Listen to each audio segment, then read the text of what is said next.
Des jeux Nintendo vieux de 30 ans, en général, il n'y a pas de quoi s'acheter une Porsche. Vous savez, moi déjà, si je peux acheter le petit sapin qui sent bon sur le rétroviseur, je le mettrai dans ses baskets, ça m'évitera de me faire intoxiquer quand il rentre de week-end. Connard. Oh, hé, et je t'ai entendu, là. Hé, je vais te laver la bouche, t'es pas poli, toi.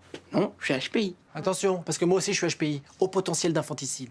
Je cherche un jeu éducatif pour une jeune fille de 13-14 ans et surtout qui adore lire. Mais si elle adore lire, faut lui acheter un livre. C'est pas Stéphanie. Nathalie? Non, mais si, c'est Stéphanie. Mais j'essaye d'être discrète, là, vous voyez.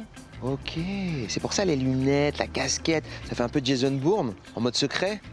Jason Bourne, mais dans un parc pour enfants. Fait Jason Bourne pédophile quand même. Bah tu m'étonnes alors que dès qu'il y a un accident, tout le monde meurt.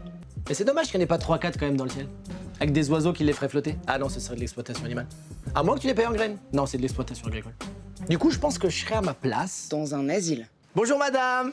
J'ai une question. Vous, qui avez l'air prochainement concerné, est-ce que vous achèteriez un simulateur d'EHPAD qui, par exemple, vous permettrait d'optimiser votre solitude, vu que votre famille ne viendra jamais vous voir, ou encore, un peu comme en Formule 1, de choisir le meilleur déambulateur pour éviter les risques de chute selon la surface du sol? Venez voir. Parce que cette personne ici présente vient de dire qu'il y avait un autre Space Game dans un autre univers. Dans un autre univers. Oui, Comme une terre parallèle? exactement. Tous cons ou quoi? Non, on n'est pas con, vous avez dit ça. Vous avez dit un autre Space Game dans un autre univers. Ouais, Univers 2, du centre commercial d'Ivry 2. Elle, c'est l'intello du groupe, apparemment. Qu'est-ce qu'elle veut, Cindy Crawford du pauvre, là? T'as dit quoi, là? Oh, c'est dingue, c'est comme si on regardait dans un miroir. Ouais, grossissant, le miroir. Eh, sur la ville, Excusez-la, elle a Ne vous inquiétez pas, on a une pareille, nous. Tu sais ce que c'est que le karma? Le bar au coin de la rue dans lequel je vais me bourrer la gueule si t'as vraiment dit la vérité au client. Oui, alors, j'avais oublié pour le bar, mais le karma, c'est surtout un concept qui dit que dans la vie, si tu fais le bien, t'attires le bien, et si tu fais le mal, t'attires Le mal. le mal. Et si t'attires les mouches? Faut prendre une douche. Eh bah, tu sais quoi? Plein de choses, hein, les tables de multiplication, les capitales des pays qui commencent par C, les règles du water polo. Mais je m'en fous. C'est l'expression de c'est quoi? Je voulais juste dire j'ai faim. Oui, enfin, il est 9h30, Lenny. Oui. Mais il est midi quelque part dans le monde. Tu sais ce qui me surprend le plus? Qu'en fait, ça tient chaud. Déjà. Mais surtout, on a doublé les ventes. Je donne ma démission si tu veux que ça soit une nouvelle tenue de travail. Je croyais que t'étais progressiste.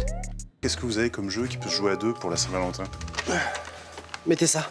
Pourquoi? Mettez ça. Visière. La recette, c'est comme d'hab, hein. C'est des œufs, de la farine, du sucre. Puis j'ai rajouté un peu de sirop là qu'il y avait dans la fiole du bas. Quelle fiole du bas? Bah, celle qui avait près du réchaud. C'est mon flacon de CBD. Tu sais, Stéphanie, je te le dis peut-être pas assez. Mais toi, t'es mon fidèle bras droit. Positif! J'ai compris. Qu'est-ce qu'on peut trouver pour que le magasin reste ouvert? Alors moi j'ai regardé sur internet par rapport à ce que je disais tout à l'heure et les oiseaux les plus puissants c'est l'aigle royal et la harpie féroce. Donc si on en prend 400 ou 500 de chaque, on peut faire décoller le magasin.